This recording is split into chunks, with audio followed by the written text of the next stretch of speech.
Marvin Ogali, probationary ng New Market Merchants Fire Prevention Unit. My name is Cristina Fiona Arbaniago from PLM College of Nursing, BSN 44, and I am a Prob of New Market Merchants. Ako si Carl Matthew B. Barot, PLM student din, BS Computer Science, no? Volunteer firefighter sa New Market for 9 years. Jonathan Lim, and I'm a volunteer firefighter since 1999. I'm with Tutuban Prime Fire and Rescue Volunteer Association Incorporated. Hey, my name is Jester Wong. I'm currently the Fire Chief of New Market Merchants Fire Prevention Unit and currently the Deputy Fire Marshal for West Sector ng Association of Philippine Volunteer Fire Brigades. Yes. So what made you decide po to become a firefighter? Pamilya ko po kasi are made up of bomberos po sila lahat, part ng BFP. So, I actually plan ko po mag-BFP after makagraduate. So, gusto ko po, bago pa po ako mag-apply, na-expose na po ako sa mga sunog at kung ano mga dapat ko expect para makapag-decide ako kung tutuloy ba ako mag-bombero. Way back 12 years old kasi ako nung napunta ako sa New Market, no? So, yung courage ko nandun na talaga sa pag-volunteer. Since nakita ko kasi yung passion ng mga kasama ko sa New Market is buong buo talaga yung passion nila tumulong sa ibang tao. So, yun, doon na ako, simula 12 years old, lumaki ako sa kanila. Then, eventually, naging volunteer firefighter na ako. Nakita ko kasi yung passion nila, pati yung courage nila is buong buo. Kaya, isa rin yung sa dahilan, kaya naging volunteer firefighter din ako. Simula nung bata pa ako, as in maliit pa, nasa headquarters na ako kasi yung tatay ko is driver ng fire truck. And then, simula nun, parang nakikita ko sila na tumutulong, ganyan. Tapos, ayun, parang dumating ako sa age na nagkaroon na ako ng sarili kong desisyon na magbumbero na rin sa grupo. Well, it started out sa aya ng kaibigan. Until such time na nagkaroon ng realization and ginawa na siyang hobby yung pagtutulong. This would be my own way of reaching out to public, especially in responding to fire incidents, as well as yung reaching out to public via teaching or giving talks to kids. Ang main reason na naging volunteer firefighter ako or pinasok kong volunteer fire service is dahil sa mga kasama ko, mga friends ko, kasi nauna silang pumasok as a fire volunteer and nakita ko yung tuwing rumiresponde sila, yung parang return na ibibigay sa community, no? Give back to the community. So yun, naisip ko, sumali ako kasi that is one way to give back to the community as a Filipino-Chinese. What is the best thing about being a rescuer? Hindi kami kasi humihingi ng kapalit, di ba? So, masaya na kami sa isang thank you lang na tinutulungan namin, no? So, sobrang nakakatabanan ng puso sa amin yun.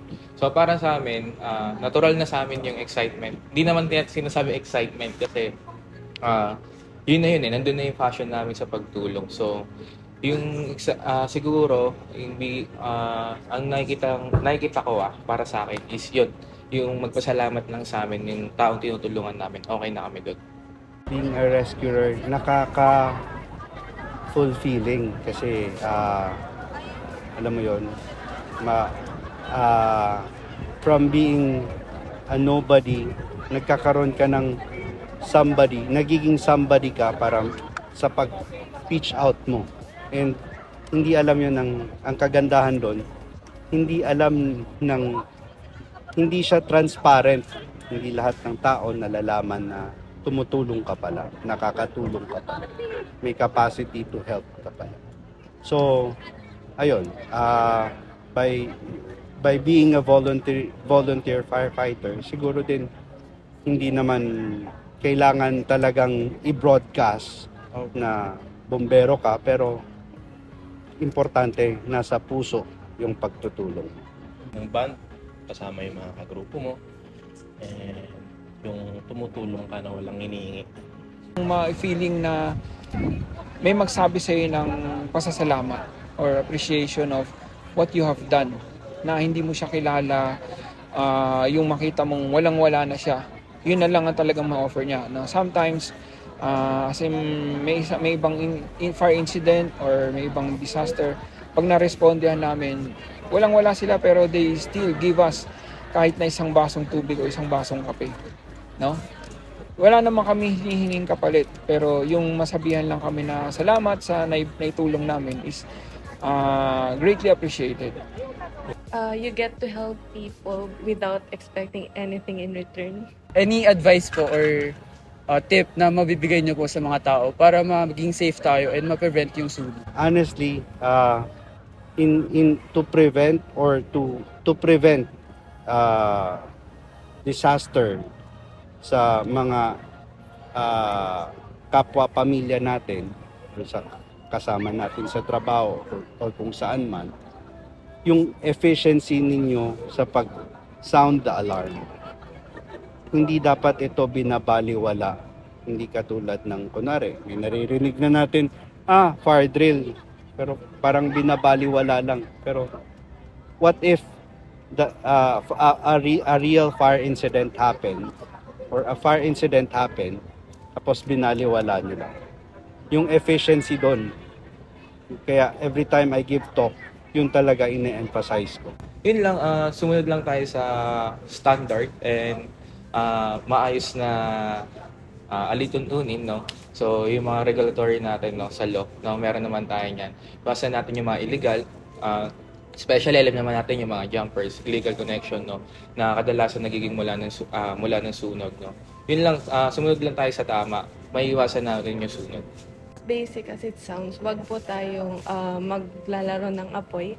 And also, as much as possible po, always, bago pa tayo gumawa ng mga bagay, dapat alam po natin kung ano yung magiging consequences po nun. Tulad ng pagluluto, dapat po meron po tayong backup plan if ever may mangyaring sunog. Learn yung mga tulad nitong mga training na ganito, yung fire safety, ganyan. And especially yung paggamit ng fire extinguisher. Summer is coming and sobrang init ngayon. Unang-unang advice ko is check your electrical appliances. No?